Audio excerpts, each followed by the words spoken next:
दिल्ली में अब ट्रैफिक नियम तोड़ना सिर्फ महंगा ही नहीं बल्कि आपके ड्राइविंग करियर के लिए एक बड़ा खतरा बन सकता है। राजधानी दिल्ली में ट्रैफिक सिस्टम को पूरी तरीके से डिजिटल और सख्त बनाने की दिशा में एक बड़ा कदम उठाया गया है। मुख्यमंत्री रेखा गुप्ता ने एक नई व्यवस्था का ऐलान किया है, जिसके तहत अब दिल्ली में चालान को हल्के में लेना भारी पड़ सकता है।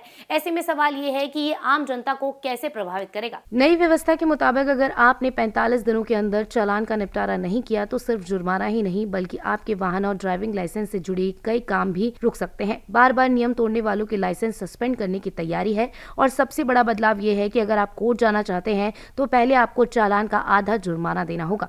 केंद्र सरकार के केंद्रीय मोटर वाहन नियम 1989 में हुए संशोधन को दिल्ली में लागू किया जा रहा है। नई व्यवस्था के तहत यदि कोई भी चालक 1 साल के अंदर 5 या उससे अधिक बार ट्रैफिक नियमों का उल्लंघन करता है तो उसे गंभीर श्रेणी में रखा जाएगा। ऐसे चालकों का ड्राइविंग लाइसेंस सस्पेंड कर दिया जाएगा। इसके साथ ही मुख्यमंत्री ने वाहन चालकों को यह सलाह दी है कि वो अपने लाइसेंस और आरसी पर अपना मोबाइल नंबर तुरंत अपडेट करा ले। कैमरे या डिजिटल सिस्टम से चालान कटने पर 3 दिनों के अंदर रजिस्टर्ड मोबाइल नंबर पर ई चालान भेज दिया जाए। फिजिकल नोटिस 15 दिनों के भीतर घर पहुंच जाएगा। सभी चालान वाहनों के रजिस्टर्ड मालिक के नाम पर ही चालान जारी होंगे। सीधे आप कोर्ट नहीं जा सकेंगे। चालान मिलने के बाद आपके पास भुगतान या ऑनलाइन पोर्टल पर शिकायत निवारण अधिकारी के समक्ष उसे चुनौती देने के लिए 45 दिनों का समय दिया जाएगा। अगर चुनौती खारिज हुई तो 30 दिन में जुर्माना भरे।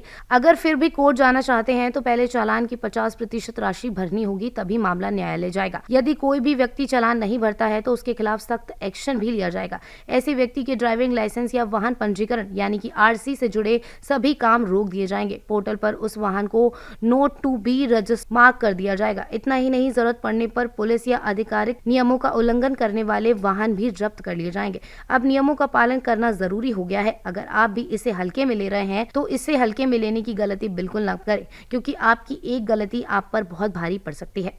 Subscribe now and press the bell icon. Never miss an update.